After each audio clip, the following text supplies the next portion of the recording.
Greetings everybody, it's Emily from Pages and Ink, and today I will be doing my book talk on The Forbidden Wish by Jessica Corey, something like that.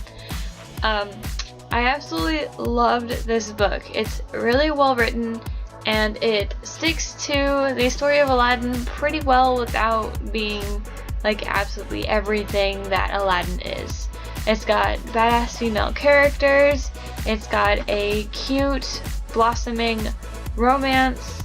It doesn't take up too much of the story, which is great because that's the kind of stuff that I like. You know, there's villainous plots and genies. So I mean, like, what more could you need in a Aladdin retelling? So yeah, let me open my notes so I can have more concrete discussion.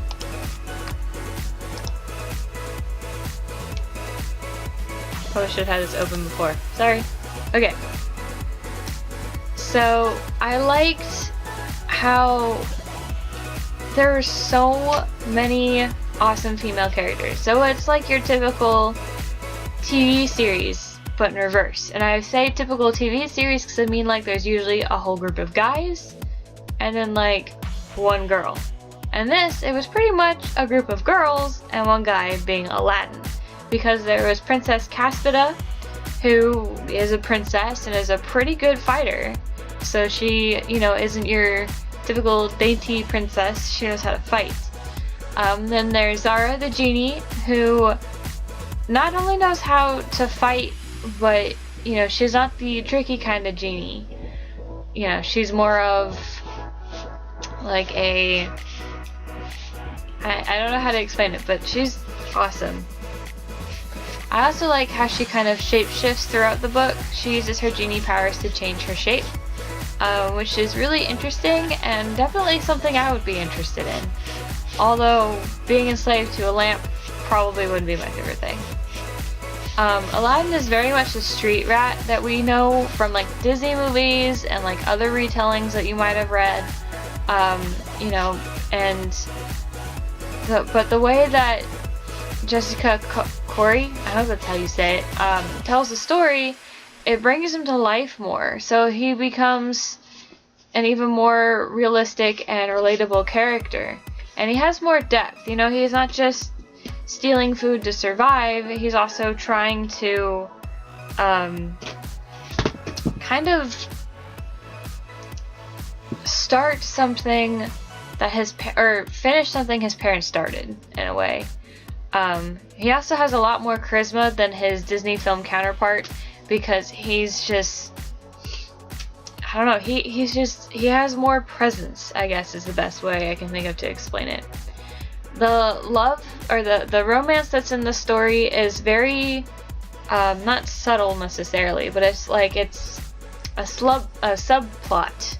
So it's not like this big plot point. So if you're not the kind of person that's interested in romance and a story, you might still want to give this book a shot because it's not a very big thing.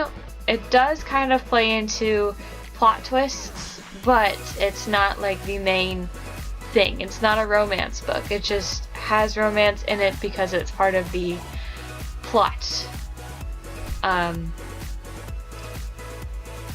I really ship them as a couple because they're cute together, but at the same time they're really frustrating because the whole time Aladdin's like adamant on becoming the future king, or the future, king, or emperor, or whatever. I'm pretty sure it's king, or sultan. I think maybe that's what it was. But anyway, you know, he wants to be the leader, but it's more of so he can finish what his parents started and get rid of the vizier, and less of something that he wants to do for himself. And the one thing he wants for himself, he can't really have because she won't let him, for the most part. There were things that I wanted to see more of. I wanted to see the other side of Prince Darien, who is Caspita's cousin, who's kind of a jerk.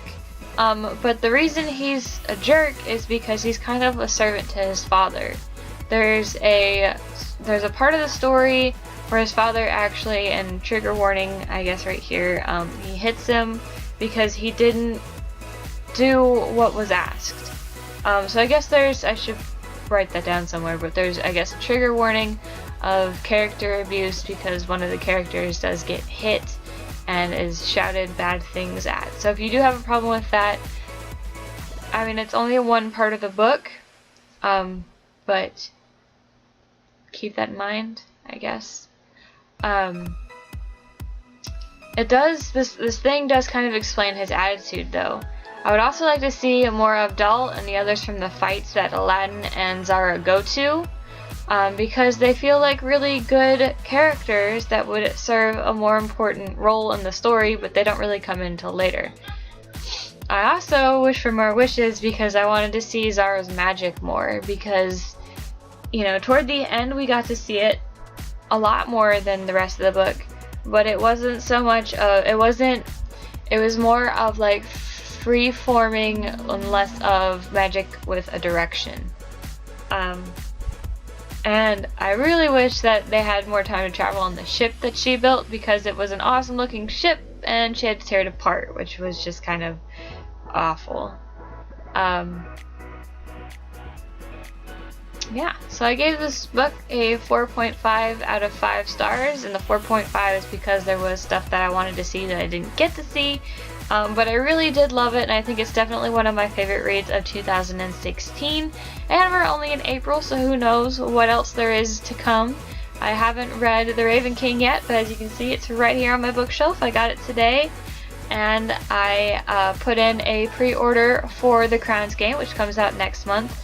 I do plan on buying the Rose and the Dagger, which is the second book in the Wrath of the Dawn series by Renee Adhay, and I also plan on getting A Court of Mist and Fury, which is the second book in the Court of Thorns and Roses series by Sarah J. Maas. And I also have quite a few books from Owl Crate, and next month's Owl Crate book will be here next month, which the theme is steampunk, so I'm super excited for that one and what we're gonna get. So many things. I also got Splintered recently for my birthday as a present, and there's just so many things to read. So, you know, it might knock it down to maybe 5, but it was still a really great read. Have you guys read it? If you read it, did you enjoy it? What did you think? Who are your favorite characters? What parts did you like most? I think the part that I laughed the most about this story was when Zara turns into a peacock and like dances on the table to distract. And I thought that was just kind of silly and fun, and I really did like this story. So if you like retellings and genies and that kind of stuff, then you should check it out. There's that trigger that I did not think about talking about before, but now I will let people know. There is that trigger in there. So if you are triggered by abuse, then I would either stay away from the book entirely, or at least keep it in mind and steel yourself for it. It's only in one part of the book, but it still can catch you off guard. And yeah, thank you so much for watching. That's all I have for you today. This is the last video for today, so I will see you guys next week, probably with a top 5 video. I have no idea what the theme is. The top 5 topics haven't been posted yet. But I will see you guys whenever I see you guys. I'm currently reading Uprooted by Naomi Novik. So hopefully I will have this done. It's kind of slow going, but it's more of a personal thing and less of what the actual book has. Like, it's not the book's problem, it's my problem. And yeah, so I will see you guys. I love you guys. Thanks so much for watching, and happy reading.